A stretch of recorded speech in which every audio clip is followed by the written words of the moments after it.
words are powerful. And you know, you write somebody a card and your hope is that, of course, it's touching when they open it, but you want them to tuck it away and pull it out when they're cleaning out their closet, or maybe they're like me and they keep all their important cards together and they know that they're in one spot and they can go when they want a little pick-me-up. I don't know, it's an easy way to show somebody how you feel. You know, she's a really good writer. She knows if they're too sappy and emotional, I'll just roll my eyes and be like, this is ridiculous, right? Like or I'll literally put like, I know that was really sappy, like in the card, because I know I wrote something that I truly feel, but he's gonna be like, okay, this is really sappy.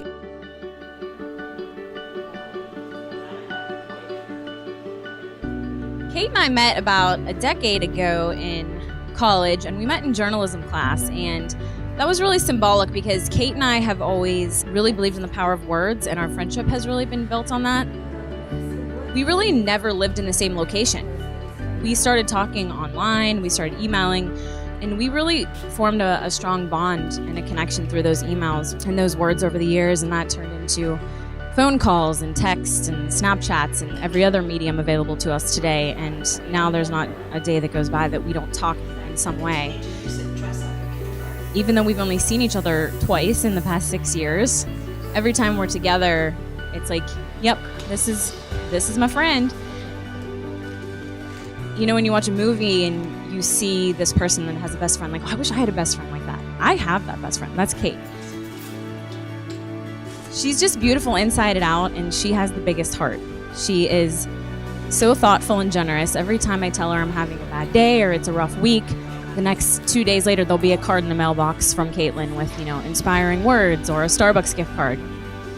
And that big heart found its match with Matthew.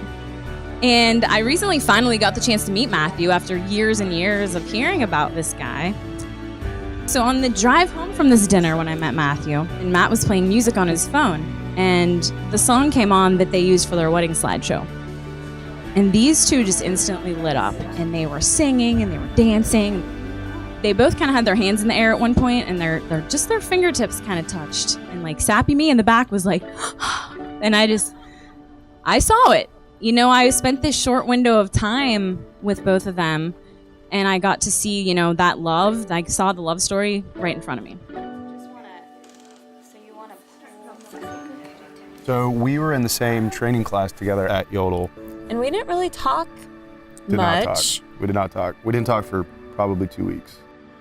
I was in the unique position where I met these two when they first met. And to set the stage, we're working in a place almost like Initech in North Austin, about 200 people. And Caitlin and I are sitting right next to each other. And Matt is in training, and he's coming out onto the floor. He's about to be a sales rep. He tells me right off the bat, he goes, I'm going to be the top sales agent in this organization. And I go, no, you're not. There's 200 people here. There's no way you're going to do that. We hear a lot about him in training. He's really good. He comes out, and he sits in between us, and I make my usual 10 to 12 calls a day. McVaney makes 185 calls by about 1 p.m., and I think Caitlin and I were both thinking, which one of us is going to marry this guy at the time, right? He's going to be a provider.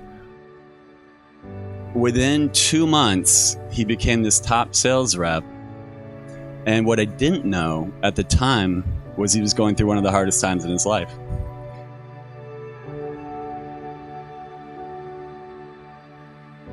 One of my favorite things, Matt, you said to me, I'm going to marry this girl. I just don't know if I'm ready yet.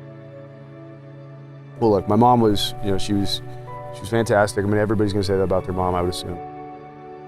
You know, everything and every big decision and everything that's happened in my life, like, there's always a heart, and they're always just random. My little sister, her 21st birthday, it was right after my mom passed away. I just wanted to make sure that was a really special day for her. We, you know, went out Austin, and the next morning, Krista had lost everything. And on her phone, she had voicemails from my mom that were, you know, those were the most irreplaceable things ever. And after literally searching high and low, like, I literally look up in the sky and I go, Mom, like, if you could just help me out right now, like, I would really appreciate it. And the next thing I see is a heart in a parking garage, like behind a car. Like there's all her stuff just laid. And like just every like pivotal moment along the way, like there's been hearts. And I haven't seen one in a while. I've been seeing them a lot. I'm sure on 1111 there'll be something. There'll be something. There'll be something.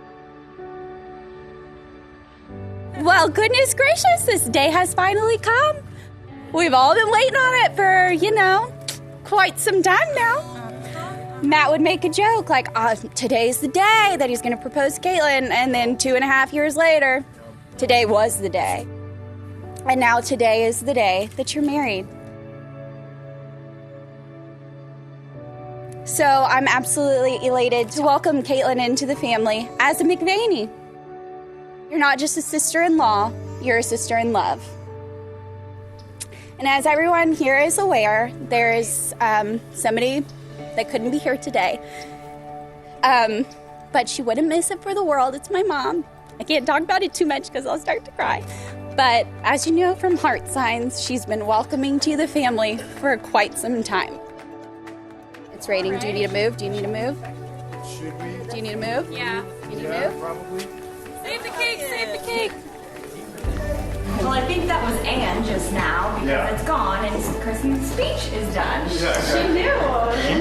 She just had to make a little, she just had to say cake. She made a presentation. I'm here.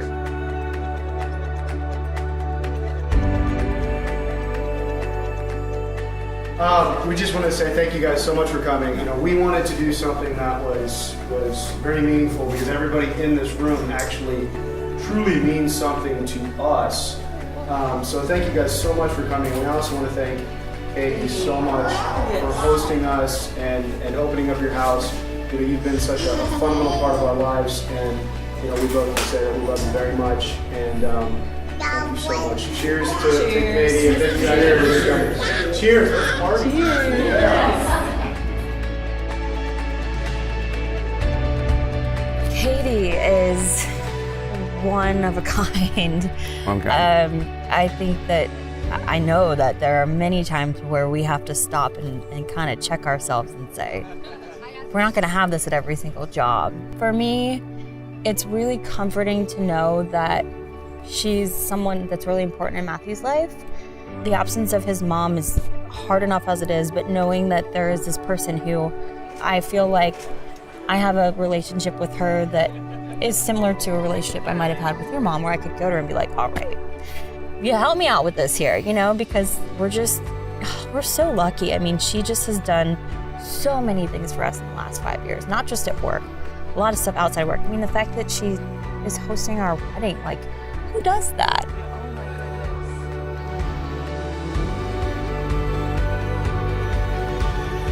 Matt and Caitlin were engaged for quite a while, and they were looking for different venues. And so I still remember I was sitting at Jack Allen's with my husband, and I was telling him about it. And he said, why don't they just have it at our house? And I said, do you think? So I remember I texted them, and then I think she replied relatively quickly and was like, we would love to do it at your home. So that's how it turned out. Like, she's been like a mom to me. And honestly, the biggest thing that she's taught me over the past, six years now, I'd say, is being a good person is the most important thing. Really, truly, like, living your life, like, thinking about others first. If you do that, good things will happen to you.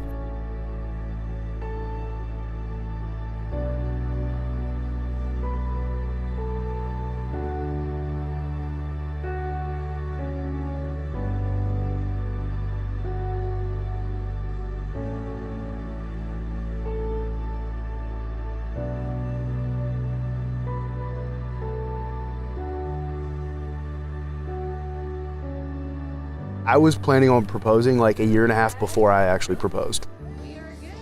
I know, like, you can ask Katie, because Katie was very fundamental in this whole process. I think in the end, I would say my role was minimal to non-existent. But in the lead up, where Matt was looking for ideas, and I think that Matt was making it into something. I mean, he obviously cares deeply about Caitlin, and it was very important to him that she had a good story. So he kept trying to come up with an idea, and everything needed to be almost like movie worthy. But I think at the end, after a lot of conversations over a lot of months, I think that Caitlin finally is the one that just said to Matt, it doesn't need to be the perfect special thing. It just needs to be. And I think once he understood that it didn't have to be perfect, he came up with the perfect idea. You know, I think that day, like, she knew it was happening. I walked in and I see this massive bouquet of blue hydrangeas and red roses, and our song was playing. There was like a picture of us on the TV and a card that said, "Today is the day," and I was like so confused. I was like, wait, are you here? What's going on? The card was just like, meet me at Mount Bonnell at whatever, 7 o'clock, look for a familiar face, which was Kristen, his sister. And I think it was probably the shortest proposal of all time. I mean, I was like, focus, focus, focus. Remember what he's saying, like, and it's just, there's so much going on, even though you know what's happening and all that kind of stuff. It was definitely a blur. But yeah, you were also super nervous. I was which nervous. Was cute. I was like, why are you nervous? You know what I'm gonna say. And I think last night was a great testament when you said, why were you nervous, right? Why were you nervous to ask me to marry you after this amount of time? And you said, because it's a really big deal and I love you so much. We are here today to celebrate the relationship of Caitlin and Matt and to be witnesses and supporters of the commitment they share with one another. Caitlin and Matt wanted me to thank you all for being here and to recognize how important each and every one of you are to their relationship. They would also like to recognize those who couldn't make it here today, who are missed but certainly not forgotten, especially Matt's mother, Anne McVerney. Marriage is telling the person you love that you're not going anywhere, and that is a powerful commitment for two people to make to one another. It is not only marrying the right partner, it is being the right partner. The road that has brought Caitlin and Matt here today hasn't necessarily been easy. It's been filled with challenges that they weren't necessarily prepared for. But together they've taken each one on and used those experiences to strengthen, not weaken their love. Matthew, oh God. I vow to help you love life, to always hold you with tenderness, and to have the patience that love demands, to speak when words are needed, and to share the silence when they are not. I take you as my husband and pledge my love, devotion, faith, and honor as I join my life to yours. I promise to grow along with you, to be willing to face change in order to keep our relationship alive and exciting. And I promise to love you in good times and in bad, completely and forever. Caitlin, I believe in you, the person that you're going to grow to be and the couple that we're going to be together. With my whole heart, I take you as my wife. I will dream with you, celebrate with you, and walk beside you through whatever our lives may bring. You are my person, my love, my best friend today.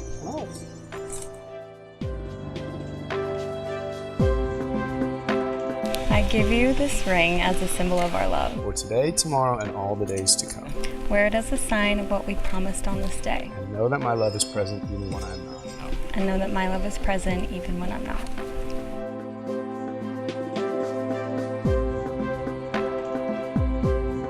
By the power vested in me, and I pronounce you husband and wife. You may kiss your bride. It's my great honor and privilege to be the very first to present Mr. and Mrs. Matt McVerney.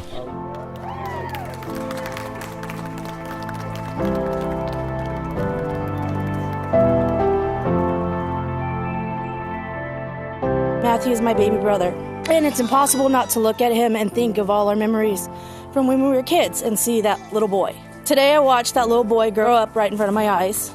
My little brother is now married to the woman of his dreams and his partner for life. Words cannot express how happy I am to gain a sister-in-law, but more importantly, a sister with Caitlin. Thank you for loving my brother. Thank you for showing him what love is. I know our mom is looking down on him today and you, and she's extremely proud and happy for you both. And though she isn't here in body, she's definitely here in spirit, in the hearts of all of your family and loved ones here. So here's to you, Matthew and Caitlin, my new sister. I wish you many years and hopefully lots of nieces and nephews for me to spoil. Yeah. Cheers to the couples. Cheers. Cheers. No problem.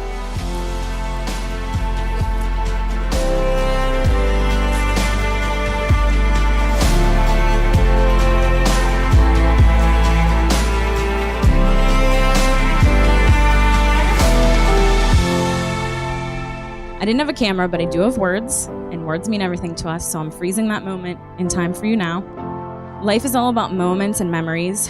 When the wedding and the honeymoon are over and all those stresses come back, just remember that time in the car when it was excitement and it was joy and it was happiness, because no matter what kind of ride life takes you on, you have each other, and that's really all that you need. Live your vows, believe in your love. I know I do. Everyone in this room loves you, and we all feel lucky to know you. I love you both very much. So, to the McVaneys.